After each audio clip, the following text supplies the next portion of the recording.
Olá, seja bem-vinda, bem-vindo ao TV Secor Debate, o programa do Sindicato dos Comerciários de Osasco e região.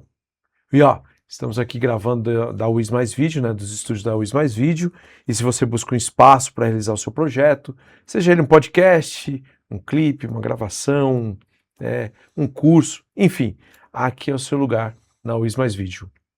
Eu sou o Wendel Cristiano, e hoje a gente vai falar sobre política, juventude, mandato popular e sobre o Embu das Artes, e sobre o cenário político que a juventude também está envolvida. E você, comerciário e comerciária, que a gente sabe, boa parte da categoria também é jovem. Claro, tem muita gente que está no comércio há bastante tempo, já é jovem de espírito, mas também tem muito jovem trabalhando em loja, em comércio, em supermercado, e também é importante a gente poder dialogar sobre essa temática da juventude. E se você quiser me acompanhar, no meu caso o Wendel Cristiano, você pode, esse é o @Wendel Cristiano, tá? E também vai aparecer na tela, não só o meu, mas também os contatos do Secor e também do nosso entrevistado de hoje, tá bom? E para bater um papo com a gente, antes de começar, eu quero aqui, aproveitar o espaço para te convidar a sindicalizar. E se você não sindicalizar, vai perder umas coisas bem importantes que o sindicato tem para você. Para bater um papo com a gente, eu estou aqui hoje recebendo o Uriel de Souza Puzin. Biazin. Apareceu isso aqui Puzin para mim. Biazin. Isso. Ele que é economista, líder comunitário e vereador eleito em 2024 pelo Partido dos Trabalhadores lá em Embu das Artes. Aliás, é o único vereador do PT na cidade. Isso. Seja bem-vindo ao Secor em Debate. Wendel, muito obrigado. Obrigado mesmo pelo convite. Agradecer toda a equipe do Secor, nosso presidente Luciano, o Edson, Val, que foram super responsáveis por estar presente aqui hoje, para a gente bater esse papo, dizer que é um prazer estar aqui com vocês, reforçar o convite do Wendel para todo mundo se sindicalizar, a importância dos trabalhadores estarem organizados. Eu estou aqui à disposição também para contribuir com tudo que for possível. É isso aí. O Uriel foi eleito para o seu primeiro mandato como vereador, sendo o mais votado do seu partido, do Partido dos Trabalhadores, e o segundo mais votado da federação. O Uriel representa uma geração que está entrando na política e participando ativamente das decisões da cidade. É uma honra ter você aqui, viu, Uriel? Muito obrigado mesmo. Uriel, eu sei da sua relação, a gente aqui é um programa dos comerciários, dos sindicatos comerciários, mas eu sei que você tem uma relação com o sindicato. Como é que se dá essa relação, principalmente lá em Embu? Eu falo que nossa relação com os movimentos sociais, com o sindicato, com os movimentos organizados, sempre é uma relação de cooperação e de luta, Nós, como um dos únicos mandatos de oposição dentro da cidade de Embu das Artes, nós enfrentamos vários debates, nós precisamos muitas vezes mobilizar as pessoas para conseguir contribuir dentro das coisas que a gente faz na cidade, Eu lembro muito de momentos, por exemplo, da luta por moradia no município, luta em torno de projetos de leis, e nós sempre, com muita felicidade, contamos com a cooperação do sindicato e das pessoas que estão também sindicalizadas lá no município, que são muitas. Embu tem uma rede comercial muito grande, então são pessoas super importantes para a gente, que tem agregado e que nosso mandato também se coloca à disposição, Porque a partir do momento que tem pessoas sindicalizadas dentro da cidade, pessoas que vivem a cidade e que se confrontam todos os dias com os problemas da cidade, nosso mandato tem o papel de contribuir com a melhoria da qualidade de vida dessas pessoas. Pô, legal. Importante, Um mandato de vereador, progressista, tem que ter esse viés, Sempre. E deixa eu te... Embu é uma instância turística. Exatamente. Então, lá, além do comércio, tem muito turismo. Sim. Então, isso é um sinal que tem muita gente que trabalha com a escala 6x1. Exatamente. Como é que está sendo esse debate lá na cidade? É um debate amplo, dentro da cidade. A gente tem puxado esse debate junto com Rosângela Santos, que é uma grande parceira nossa. Ex-vereadora da cidade, foi nossa candidata a prefeita, nossa pré-candidata a deputada estadual. É quem terá o nosso apoio dentro dessas eleições de 2026, e é um debate muito amplo. Eu vejo que, inclusive, as pesquisas recentes têm mostrado, né, Wendel, que a classe trabalhadora ela já está convencida, né, que o fim da escala 6x1 vai ser fundamental para melhorar a qualidade de vida, para as pessoas terem o mínimo de dignidade e de acesso a lazer. E quando a gente fala de lazer, às vezes são as coisas mais simples, né? É poder ficar com a família, é poder ir até um campo de futebol, é poder ir até um cinema, é poder tomar uma cervejinha, por que não? Então, tudo isso é super importante. Eu acho que o campo progressista ele cresce muito quando ele traz pautas que realmente a classe trabalhadora, as pessoas que muitas vezes não estão ligadas nesse debate mais político-institucional, elas acendem um alerta ali para, opa, isso seria importante para a minha vida. Então, essa pauta é super importante, a gente tem trazido na cidade campanhas de mobilização, de conscientização, e eu tenho certeza que vai contribuir também, lógico, num cenário micro, mas para toda essa mobilização nacional que tem ocorrido em Brasília, né? Extrema-direita já está falando, né, que eles estão com uma estratégia de tentar não colocar para votar, né? Exato. Os empresários também estão começando a se movimentar, estão esperneando e tal, mas as pesquisas demonstram que mais de 75% da população é favorável ao fim da escala 6x1. E esse tema de ter mais vida, né, além do trabalho, né, que virou até um slogan desse movimento do fim pela escala 6x1, é muito importante as pessoas terem qualidade de vida, né? Poderem fazer outras coisas da vida. E aí, eu trago aqui para vocês, comerciário e comerciária, dá licença, Ariel, vou só falar aqui das colônias de férias do sindicato. Também quero saber, quero ser convidado, hein? Tem o sítio, né? O sítio campestre, né? O centro campestre, que fica em Sorocamirim, em Ibiúna, tá? Então, entra lá no site, você já pode verificar lá se tem, se dá para você agendar, tá? Tem a Praia do Secor, né, que fica na Praia Grande lá, né, o Balneário das Palmeiras, que fica uma outra colônia de férias lá, que você também pode reservar. E claro, o Clube do Secor, que fica em Carapicuíba, lá no Parque Jandaia. Já foi muito, né, lá no Parque Jandaia? Esse eu já fui. Tem muita atividade lá, né? Já fizemos várias atividades voltadas para os idosos lá também. Eles têm sido muito parceiros nossos nas mobilizações, né, do que a gente tem feito. É isso aí. E, além disso, tem a Termas da Mata, que fica na Estrada Grande, lá no Jardim Isis, em Cotia, legal também, aqui próximo, né? Sim. Só ligue lá, se você quiser saber mais informações, liga lá no Secor, 3685-0355. Vai aparecer na tela aqui, galera, o pessoal aí da técnica, põe aí também o GCzinho aí do telefone do Secor para as pessoas entrarem em contato, tá bom? Ariel, vamos falar um pouco de você, cara. Como que se deu essa trajetória sua na política? Você é jovem, quantos anos você tem? Eu tenho 28 anos. 28 anos. Já está 2 anos como vereador? Exatamente. Então, a primeira eleição foi quando você tinha 26? Eu tinha 26 anos. Bom, eu sou um jovem da cidade de Embu das Artes, filho de professores, o mais velho de 3 irmãos. Eu sempre estudei em escola pública na minha cidade. Meus pais sempre militaram no movimento sindical, na POSP, enquanto professores do governo do estado.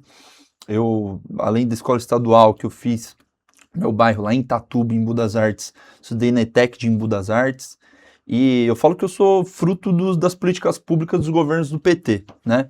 Tanto em âmbito federal quanto em âmbito municipal. Em âmbito municipal eu falo porque eu cresci com uma evolução de qualidade de vida em Embu, por conta dos governos do PT, fui impactado, por exemplo, quando a gente fala de acesso à universidade, do cursinho popular que existia em Embu das Artes, que foi super importante para eu entrar no ensino superior, mas foi um casamento, né, em termos de ensino superior, porque eu tive o cursinho municipal para me qualificar, e aí eu tive acesso ao Enem, tive acesso ao SISU, tive acesso a uma universidade federal construída pelo governo Lula, na época, ministério que era liderado pelo nosso governador, nosso pré-candidato a governador, Haddad, na época, que foi o campus de Sorocaba, da UFSCar.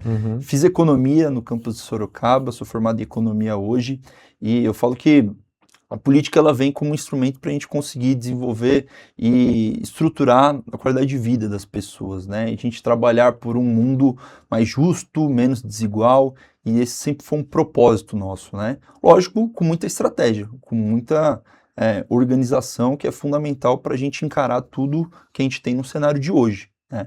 Eu lembro em 2020, quando eu volto para Embu por conta da pandemia e tal, nós encaramos uma eleição muito difícil, né? Uhum. Uma eleição que foi a primeira eleição da história do Partido dos Trabalhadores que não fizemos vereadores. Isso fez muita falta na Câmara de Embu que tinha um histórico de mandatos do PT, mesmo estando em oposição. E a partir daí, o nosso grupo, eu falo, criou-se um sentimento que eu falo, né? É importante se revoltar, é importante que a gente tenha esse tipo de sentimento, mas a gente precisa organizar tudo isso. Precisa E organizar. ali foi um ponto de partida. Não pode ser raiva pela raiva. Exatamente. Tem que ser uma raiva organizada, né? Tem E que o ser primeiro caminho para a canalização da raiva foi estar dentro de um partido, estar dentro do Partido dos Trabalhadores, que sempre foi o nosso norte. Nós começamos a desenvolver movimentos dentro da cidade.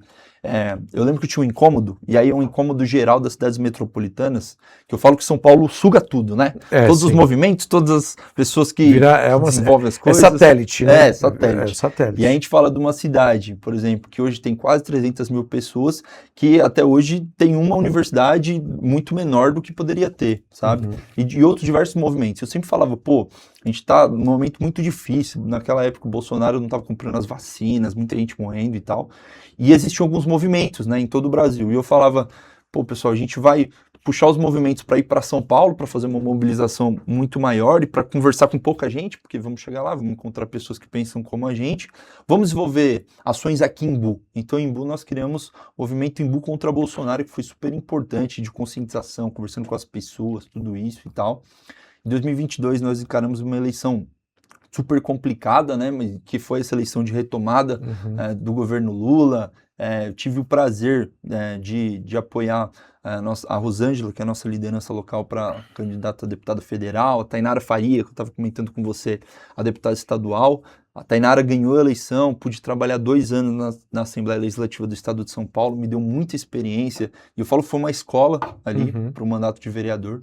E aí em 2024, a gente com muito mais força, com muito preparo, com muita organização, conseguimos vencer a eleição lá em Embu das Artes. Uma eleição muito difícil. Eu sou o vereador mais jovem da Câmara, o único do PT.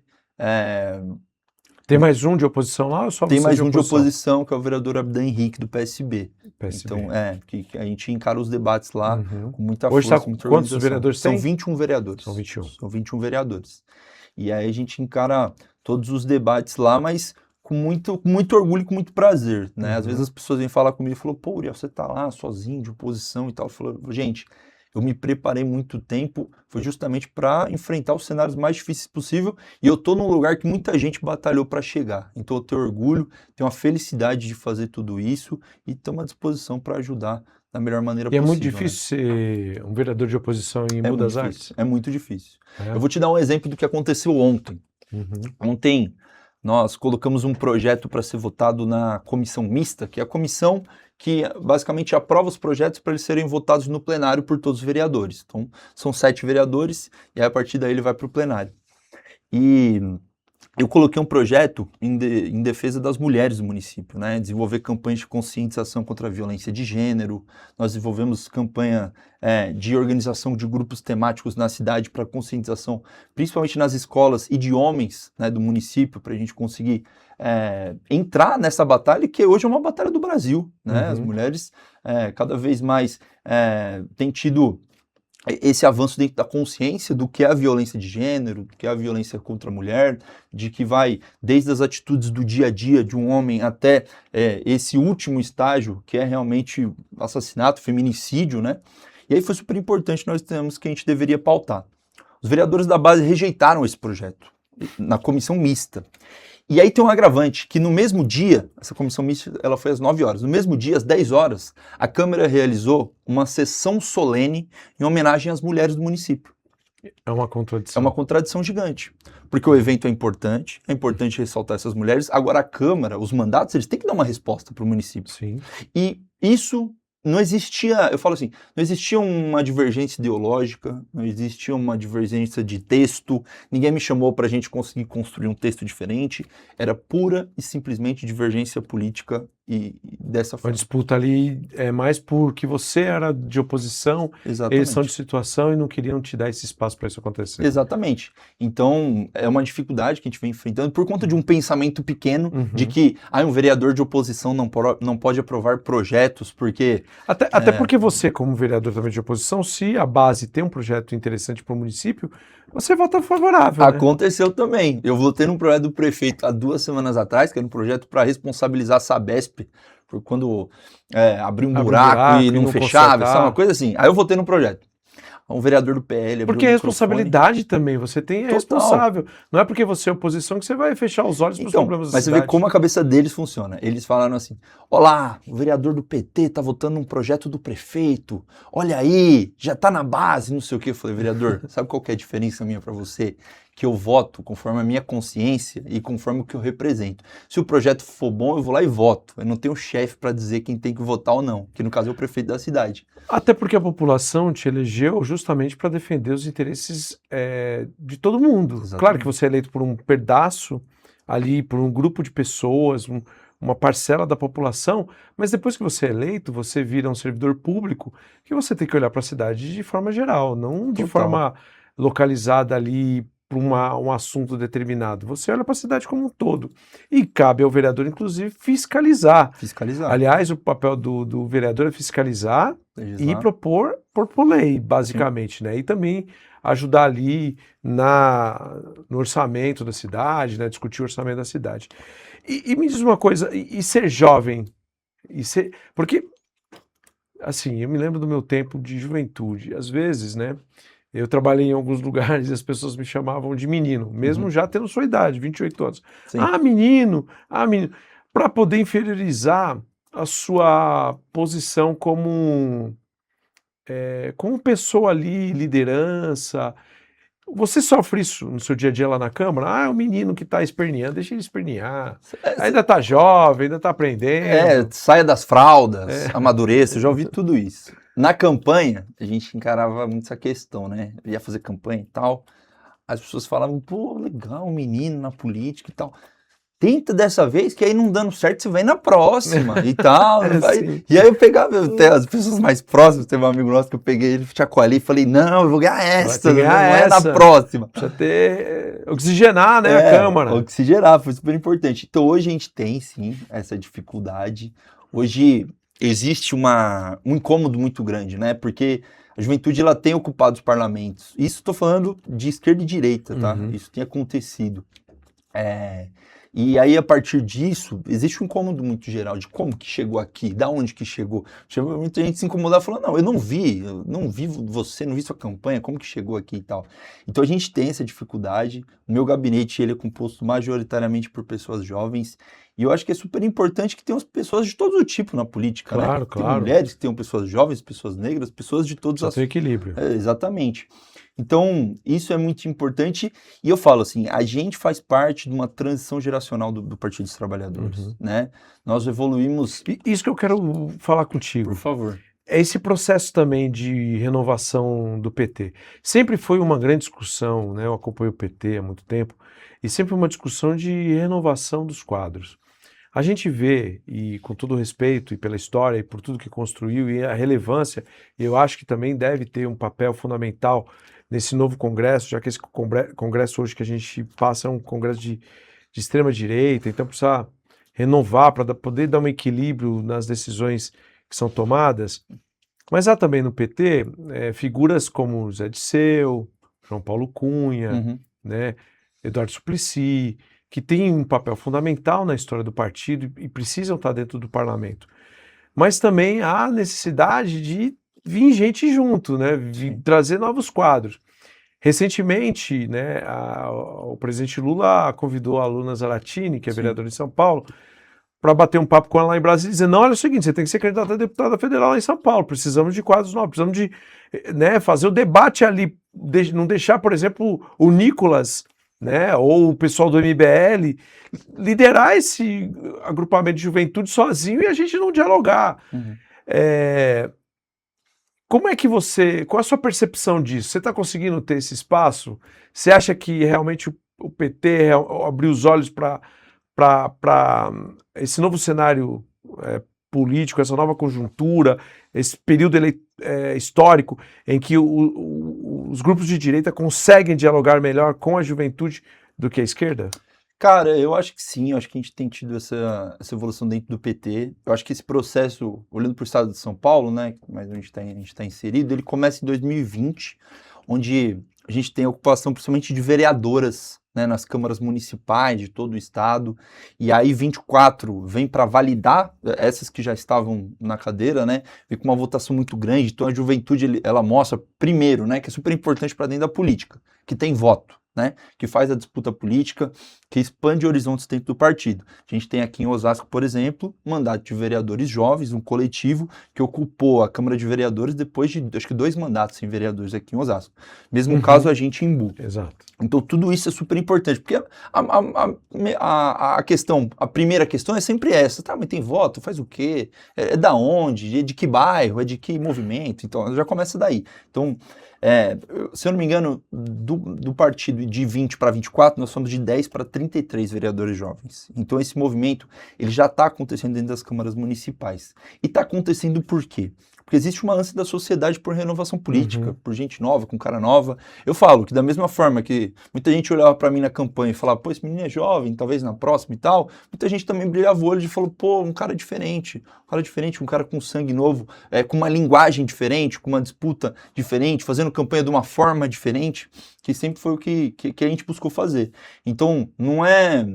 Eu falo que o principal nunca vai mudar, que é a nossa luta por uma sociedade mais justa, menos desigual, a nossa luta por todas as minorias. Agora, a forma com que a gente faz, eu acho que é diferente, eu acho que é necessária para esse momento que o Brasil está vivendo. Eu vejo uma preocupação tanto do presidente Lula, quanto vi uma entrevista essa semana do Zé Dirceu também falando sobre isso e dando esses dados dos vereadores jovens que estão sendo eleitos nas câmaras municipais. Então, eu vejo que existe um movimento coordenado do PT, li essa matéria da Folha, e eu vi que foi citada, né, tanto a Luna, a vereadora Cari Santos, uma vereadora também do Nordeste, não vou lembrar o nome dela, mas super importante também, que vem candidato a deputado federal, um time que está super qualificado e eu tenho certeza que vai estar na Câmara dos Deputados a partir de 2027. Hoje a gente tem, acho que a segunda bancada mais envelhecida da Câmara. Isso tem que ser falado, porque isso é um problema, um problema. E eu acho que essa eleição de 2026 vai ser um divisor de água para todo esse processo, sabe? E vocês têm se articulado, por exemplo, esses parlamentares jovens, essas lideranças jovens, vocês têm formado um blocão lá dentro do partido para Cara, poder... sim. Hoje, inclusive, eu estou me propondo a liderar um grupo, uma coordenação de um fórum de vereadores jovens do estado de São Paulo. A primeira reunião vai ser hoje. Estive na semana passada em Brasília, num encontro de jovens parlamentares do PT de todo o Brasil. Então essa conexão está rolando, né? E a gente tem essa facilidade, né, de se conectar muitas vezes por rede social, conseguir construir uma reunião online e tal. Então tudo isso está sendo super importante porque a gente se ajuda muito também, né, em termos de trocar experiências, encarar dificuldades, mas a partir de experiências de outras pessoas para a gente conseguir se ajudar. Então tudo isso está sendo super importante para a gente conseguir, inclusive, ser exitoso os nossos mandatos, né? Desses vereadores que eu falei de 20, todo mundo se elegeu em 2024. Então existe um movimento político, existe um movimento eleitoral para a eleição dessa juventude que tem que ser visto por toda a sociedade brasileira, na minha visão. É isso, tá aí. O jovem vereador, isso dá uma refrescada, é importante. Não só para a questão do partido, né, para rejuvenescimento do partido, mas também acho que é importante para a cidade de Embu contar com pessoas que possam, né, porque a política é uma coisa que não é só eleitoral, você faz política todos os dias, mas a população se liga mais na questão eleitoral, mas que também os quadros possam, né, ir se transformando e se alterando conforme o tempo. Cara, me fala uma coisa, e para Embu, como é que tem sido o seu mandato? Como é que você tem trabalhado? Quais são as suas principais ações e projetos para a cidade? Cara, além desse nosso trabalho de fiscalização e de proposição, que eu tenho falado, né, Embu, infelizmente, vem de anos muito difíceis, né? Embu, hoje, nos últimos anos, aparece muito mais em termos de notícias na página policial do que em qualquer outra coisa. Então, a gente faz uma fiscalização muito dura com relação ao governo municipal.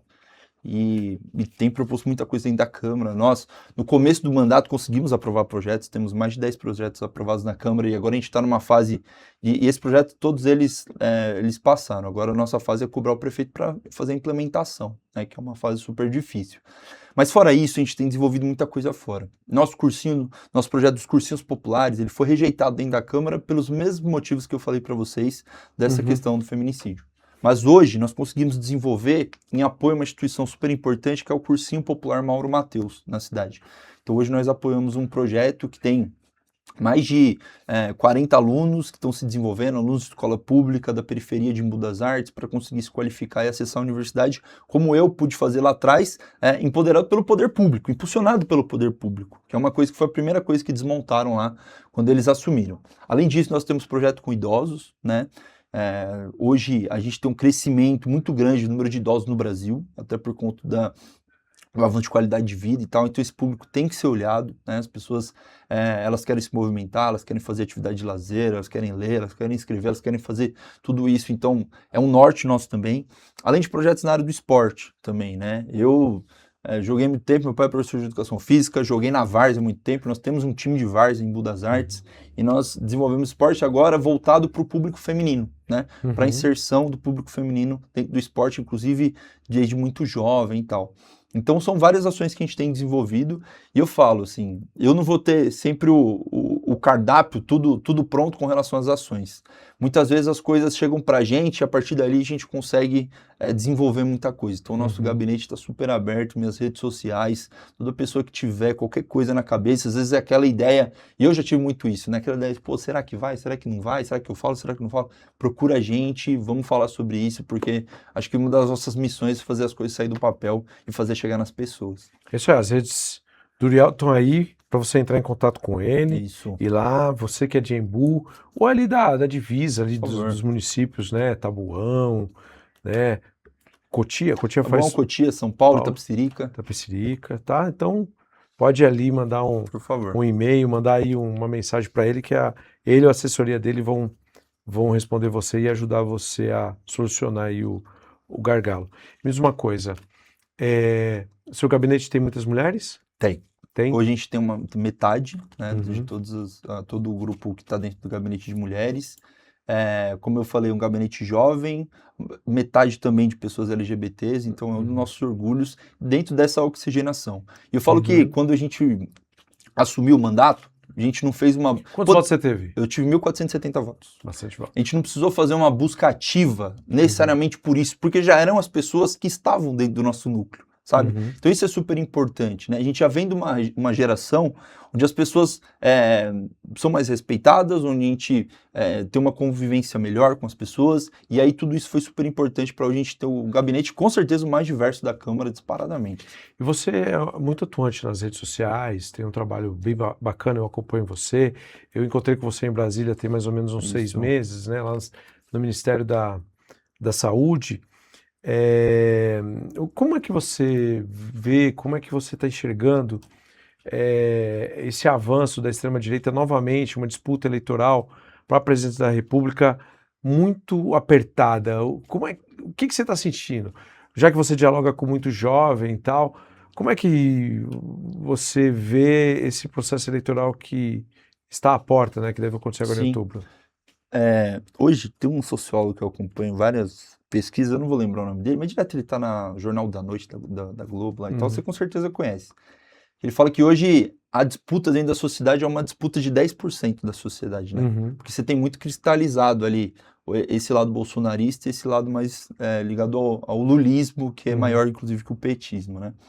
Então, independente se hoje a gente tem a menor taxa de desemprego da série histórica, o crescimento do PIB acima das expectativas, a inflação totalmente controlada, diversos planos com relação ao Minha Casa Minha Vida, a expansão do Bolsa Família, programas inclusive novos com relação ao acesso ao ensino superior, várias coisas acontecendo, mas hoje esse viés ideológico, né,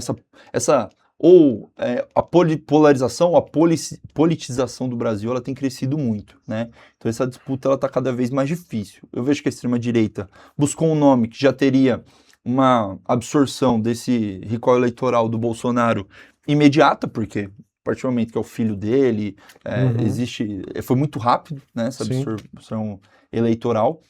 E eu vejo que existe uma dificuldade muito grande hoje na sociedade por conta dos nossos governos, né? Foram 2 anos de governo Lula, 2 anos não, 2 mandatos do governo Lula, 2 mandatos do governo Dilma, agora o 5º mandato nosso do PT, de se entender que ser governo, muitas vezes, não é ser o sistema brasileiro, né? Existe essa coisa dessa nossa geração, porque essa nossa geração, ela cresceu nos momentos dos governos do Até PT. porque o bolsonarismo diz que é contra o sistema, mas é o puro sistema. É o puro sistema É o puro sistema, eles estão envolvidos em tudo. Eles colocaram um presidente antissistema que era deputado há mais de 30 anos. Exatamente. Assim, né? Que, inclusive, agora, quando a gente olha nesse escândalo do Banco Master, quem recebeu dinheiro para a campanha foi o Bolsonaro, né? Exato. Então, o Tarcísio. Existe essa coisa da nossa geração que é uma conscientização que a gente fala todos os dias, dessa dificuldade, da luta que a gente tem que fazer, porque a elite brasileira não tem uma visão nacional, não tem uma visão. Hoje a gente tem pessoas, inclusive o Flávio Bolsonaro, falando que seria um prazer que o Trump intervisse no Brasil, viu? Uma entrevista do Valdemar da Costa Neto. Eles são golpistas. Falando que, seria um prazer se o Trump interferisse na nossa eleição e tal. Golpistas. Então, tudo Querem isso... que o Brasil seja uma república de banana. Exatamente. O Brasil não tem autonomia. Exatamente. Né? Então, são um bando de gente. A gente viu, né? O Bolsonaro não está preso à toa. Ele tentou um golpe. E isso está bem claro. E as provas são bem contundentes a respeito disso. E aí, só para finalizar, eu falo assim, como que a gente consegue melhorar, né, isso? Como que a gente consegue fazer... Uriel, mas se as coisas não estão acontecendo, como que a gente faz elas acontecerem? Hoje a gente tem uma correlação de forças muito desfavorável dentro do Congresso, na Câmara dos Deputados. Sim. Muitos deputados que se vendem como eu vou estar junto com quem ganhar, seja o Lula, seja o Flávio. Mentira. Esses deputados do Centrão são todos da direita brasileira, são travestis. Eu vi pessoas fazerem boca de urna, por exemplo, né, na cidade de Embu das Artes, com o Santinho, com o Lula e com o Bolsonaro. Eu vi isso aí nas eleições de 2022. Então, muitas vezes existe essa lógica eleitoral, mas quando chega lá, a atuação é totalmente voltada para a direita. Então a importância, sim, de votar no presidente Lula, de a gente reeleger Lula, mas a importância também de votar em deputados e deputadas que tenham linha política própria. E senadores. E senadores. Porque a estratégia do bolsonarismo agora é eleger uma grande bancada de senadores para poder mudar a correlação de força no Supremo Tribunal Federal. Exatamente. Que é a forma de, quando você transforma um país em uma autocracia, é destituindo ou enfraquecendo os poderes. E o principal é o STF, é o Supremo Tribunal Federal. Que foi super importante, inclusive, o Bolsonaro está preso. Né? Para o equilíbrio, né, para a democracia brasileira sobreviver aos ataques. Né? Se não fosse, com todos os problemas que o Supremo, não estou fazendo nenhuma defesa aqui ao Supremo, tenho minhas críticas também, né? Teve muitas pessoas. Uma defesa da instituição, né? Não de pessoas. Defesa da instituição, porque ela foi, de certa maneira, quem segurou a democracia brasileira. Era para a gente estar vivendo agora um estado de exceção. Exatamente. Pessoas perseguidas. Era capaz da gente não ter a possibilidade de fazer esse programa que a gente está fazendo agora. Exatamente. Né? Porque a gente não sabe o resultado que daria isso. E a juventude consegue compreender essas coisas? Cara, eu acho que consegue. Consegue quando a gente tem, primeiro, paciência para conseguir conversar. Ninguém tem que chegar como dono da razão, ninguém tem que chegar como professor de nada. As pessoas, elas são inteligentes e elas pensam com a própria cabeça delas. Tudo isso é super importante. Ninguém vai chegar com um tom professoral. Eu, por exemplo, estou sempre na Várzea, em Embu, né? Então, não vou chegar lá com o pessoal pós-jogo e falar, pessoal, vamos parar aí para me ouvir, que eu vou explicar. Não, esquece isso. Nada de palestrinha. Não, de jeito nenhum. Você tem que conversar com as pessoas, explicar o que está acontecendo. Elas vão ter a visão delas também, que tem que ser respeitada a opinião delas. Tem que ser ouvido. E aí, a partir daí, a gente vai fazer uma troca de ideia. Normal também. Eu acho que é dessa forma. A gente precisa ter paciência para conseguir dialogar e para conseguir desenvolver esse tipo de entendimento. Você está falando de uma forma de lidar com a população, com o cidadão, com o eleitor, que é o tete-a-tete. Isso. Mas cada vez mais a internet tem sido fundamental nesse diálogo. Você acha que a esquerda está conseguindo superar isso? Você acha que o governo federal, o governo presidente Lula consegue chegar na população para explicar todas as transformações que estão acontecendo? Eu acho que a gente melhorou muito, cara. Muito mesmo, assim. Eu acho que a gente viveu um início de governo muito difícil em termos de comunicação, né? a gente teve uma transição que hoje a gente está com uma comunicação muito melhor, facilitada, simples para a gente conseguir fazer isso chegar com as pessoas. Eu acho que hoje a gente tem quadros da esquerda que entenderam essa lógica das redes sociais, apesar de saber que a gente está jogando num campo que é do adversário, porque as big techs elas estão muito próximas da extrema-direita de maneira geral. Mas eu acho que a gente evoluiu muito. A esquerda, hoje, porque toda eleição que a gente ia disputar, a gente falava sobre isso, né? Porque a gente ainda está muito atrás em termos de redes sociais, dessa discussão e tal. Mas eu acho que hoje a gente evoluiu muito, a gente está conseguindo comunicar de uma maneira mais simples. Às vezes não vai ser, por exemplo, você tem que entender cada rede, você não vai fazer um vídeo andar com 10 minutos no Instagram. Perfeito. Esse vídeo é melhor que ele esteja no YouTube, e também não necessariamente vai andar. É importante que você seja rápido, que você seja conciso, que as pessoas entendam que aquilo é importante para ela, né? Uhum. E aí a partir daí a gente consegue fazer essa comunicação. Então você tem que trabalhar nas duas frentes, né? Uhum. Conseguir conversar com as pessoas no dia a dia e conseguir trabalhar as redes sociais também. Eu acho que a gente teve uma evolução muito grande. Hoje eu tô mais confiante nesse sentido. Cara, qual que é as suas opções pessoais e políticas? Cara, a opção hoje é fazer um bom mandato, eleger nossos candidatos agora em 2026, reeleger o presidente Lula, fazer os nossos senadores, os nossos deputados, trabalhar por esse projeto de país, que eu não dou essa eleição agora como certa. Acho que teve até uma pesquisa ontem, né, que foi super alarmante com relação ao Flávio, mas eu acho que com a nossa garra, com o nosso trabalho, com a nossa disputa de sociedade, o presidente Lula vai ser reeleito, e a partir daí é continuar fazendo o que eu estou fazendo agora, que é um bom mandato como vereador, muito provavelmente uma reeleição, trabalhar uma reeleição em 2028, e a partir daí, tem que ser um passo de cada vez, porque senão, de cada vez, né? Apesar de minha perna ser grande, mas tem que ser devagar. É verdade. Você tem quanto de altura? Eu tenho 1,93. Uau, cara. Eu falo que eu sou o maior vereador de Imbu, com 1,93. Você disse que jogou na Várzea, mas podia jogar nas quadras também. Eu joguei handball também. Jogou handball. Não jogou basquete? Não, basquete e vôlei não. Vôlei eu tô até tentando jogar agora, mas tá difícil. Eu tenho 1,80, joguei muito tempo basquete, cara. Legal. Se eu tivesse essa altura, acho que eu tinha aí, ó. evoluído mais. Estava nas quadras hoje. Ainda tava aí jogando.